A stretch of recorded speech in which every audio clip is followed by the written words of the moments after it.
আজকের এই আলোচনায় আমরা এমন একটা ভাইরাল ভিডিওর গভীরে যাব যেখানে এক বিশাল ডিজিটাল ষড়যন্ত্রের কথা বলা হয়েছে। আর এই তত্ত্বের কেন্দ্রে আছে আমাদের সবার হাতে থাকা স্মার্টফোন, যেটাকে বলা হচ্ছে এক অদৃশ্য কারাগার। চলুন তাহলে এর ভেতরের দাবিগুলো এক এক করে দেখা যাক। আচ্ছা, এই ব্যাপারটা কি কখনো খেয়াল করেছেন? ধরুন বন্ধুদের সাথে কোনো একটা বিষয় নিয়ে কথা হলো, আর তার ঠিক পরপরই দেখলেন সোশ্যাল মিডিয়ায় সেই জিনিসটারই বিজ্ঞাপন চলে এসেছে। অদ্ভুত না?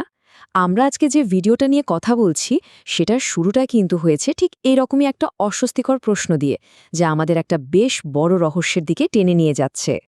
আর এখান থেকেই কিন্তু সেই মূল আইডিয়াটার আলোচনা শুরু হচ্ছে। এই তত্ত্বের একেবারে গোড়ার কথা হলো স্মার্টফোন ব্যবহারকারীরা আসলে একটা অদৃশ্য জেলখানায় বন্দী, যা তাদের নিজেদের অজান্তেই নিয়ন্ত্রণ করে চলেছে। শব্দটা হলো প্যানোপটিকান। এটা আসলে জানেন এক ধরনের জেলের ডিজাইন।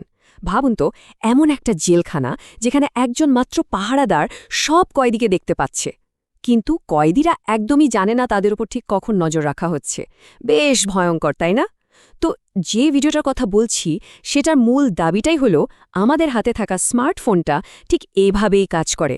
মানে এটা একটা ডিজিটাল প্যানপটেকন, যা ব্যবহারকারীদের ওপর সবসময় নজর রাখছে। তাহলে প্রশ্নটা হলো, এই ডিজিটাল জেলখানার পেছনে আসলে কারা? যে ভিডিও থেকে আমরা তথ্যগুলো নিয়েছি সেটি এখানে একটা ঐতিহাসিক ধারণাকে আধুনিক প্রযুক্তির সঙ্গে জুড়ে দিয়েছে। কিন্তু না, কোনো পুরনো গুপ্ত সংগঠনের কথা এখানে বলা হচ্ছে না। এই স্লাইডটা কিন্তু বেশ ইন্টারেস্টিং। একদিকে দেখুন সেই পুরনো ইলুমিনাতির একটা ছবি, মানে গুহা, মোমবাতি, গোপন মিটিং এইসব। আর অন্যদিকে ভিডিওটি বলছে আজকের দিনের নতুন ইলুমিনাতি হল দি অ্যালগোরিদম। তার মানে নিয়ন্ত্রণটা এখন আর শারীরিক কিছু নয়, বরং পুরোটাই ডিজিটাল আর ডেটা নির্ভর। কিন্তু এই নতুন ইলুমিনাটির আসল লক্ষ্যটা কি? ভিডিওটি বলছে এর উদ্দেশ্য কোনো শারীরিক ক্ষতি করা নয়, বরং এমন একটা বিশ্ব তৈরি করা যেখানে সবাই হয়ে উঠবে বাধ্যগত ভোক্তা, মানে কমপ্লায়েন্ট কনজিউমার, আর ডিজিটাল জম্বি, যারা প্রশ্ন করার ক্ষমতাটাই একসময় হারিয়ে ফেলবে। বেশ, এবার তাহলে দেখি এই ডিজিটাল নিয়ন্ত্রণটা ধরে রাখার জন্য ঠিক কি কি পদ্ধতি ব্যবহারের কথা বলা হচ্ছে। এখানে কিন্তু মনস্তাত্ত্বিক আর প্রযুক্তিগত দুই ধরনের কৌশলের কথাই উল্লেখ করা হয়েছে। প্রথম যে কৌশলটার কথা বলা হচ্ছে সেটা হলো অপারেন্ট কন্ডিশনিং। এটা একটা সাইকোলজিক্যাল ব্যাপার, যেখানে পুরস্কার দিয়ে মানুষের আচরণকে নিয়ন্ত্রণ করা হয়।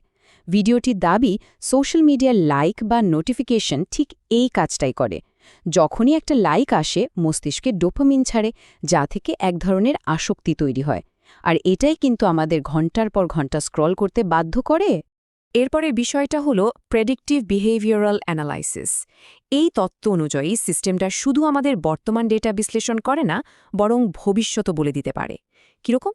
বলা হচ্ছে এটা নাকি ব্যবহারকারীর থেকেও ভালোভাবেই জানে যে সে আগামীকাল কি কিনবে, কাকে ভোট দেবে, এমনকি তার ভবিষ্যতের ইচ্ছেগুলো কি হতে পারে। ভিডিওটি স্মার্টফোনের মাধ্যমে তিনটে বেশ ভয়ের নজরদারি প্রযুক্তির কথা বলেছে। প্রথমটা পিক্সেল ট্র্যাকিং, যেখানে ফোনের প্রত্যেকটা পিক্সেল নাকি একটা বায়োসেন্সর হিসেবে কাজ করে।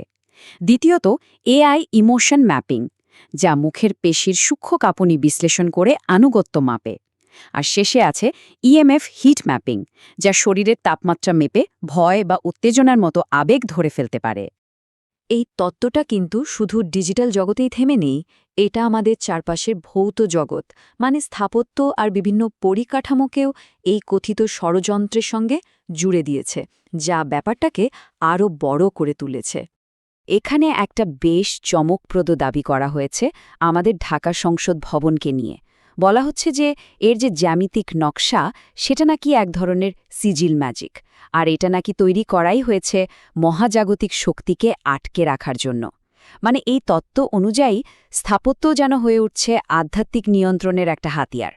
এবার আসা যাক আরও অদ্ভুত একটা তথ্যে, ঢাকার মাটির নিচে যে ফাইবার অপটিকের জালপাতা আছে সেটাকে নিয়ে। দাবিটা কি জানেন? বলা হচ্ছে এই নেটওয়ার্কটা নাকি শুধু ইন্টারনেট চালানোর জন্য না, এটা নাকি একটা বিশাল নিউরাল নেটওয়ার্ক, যার কাজ হলো পুরো শহরের মানুষের মুড আর আবেগ নিয়ন্ত্রণ করা। মানে ভাবা যায়, বলা হচ্ছে এর মাধ্যমে পাঠানো প্রত্যেকটা ডেটা বাইট নাকি আমাদের অবচেতন মনে একটা অদৃশ্য শিকলের মতো কাজ করে। বেশ, তো এই সবকিছু শেষটা কোথায়? ভিডিওটি এই পুরো ষড়যন্ত্রের একটা চূড়ান্ত লক্ষ্যের কথা বলছে, যেটা একটা নির্দিষ্ট বছর আর একটা নির্দিষ্ট এজেন্ডাকে ঘিরে তৈরি। ভিডিওটির একেবারে শেষ সতর্ক বার্তাটা হল দ্য গ্রেট রিসেট 2.0 নিয়ে। বলা হচ্ছে এটা নাকি 2026 সালের একটা এজেন্ডা, যার আসল লক্ষ্য হবে মানুষের ব্যক্তিগত পরিচয় আর তার স্বাধীন সত্তাটাকে পুরোপুরি মুছে ফেলা। এই পর্যায়ে এসে তত্ত্বটি খুব ব্যক্তিগত একটা অভিজ্ঞতার দিকে আঙুল তোলে। আজকাল কি অনেকেরই মনোযোগ দেওয়ার ক্ষমতা কমে যাচ্ছে? কোনো একটা কিছুতে গভীরভাবে মন দেওয়া কি আগের থেকে কঠিন মনে হয়? ভিডিওটির মতে এটাও নাকি নিউরো লিঙ্গুইস্টিক প্রোগ্রামিংয়ের একটা ফল। আমরা এখন এই আলোচনার একেবারে শেষ পর্যায়ে চলে এসেছি। এত সব দাবি শোনার পর আসলে একটা মৌলিক প্রশ্ন সামনে চলে আসে, যা আমাদের স্বাধীনতা নিয়ে নতুন করে ভাবতে বাধ্য করে। এই আলোচনাটা শেষ হচ্ছে ভিডিওটির সেই চূড়ান্ত প্রশ্নটা দিয়েই।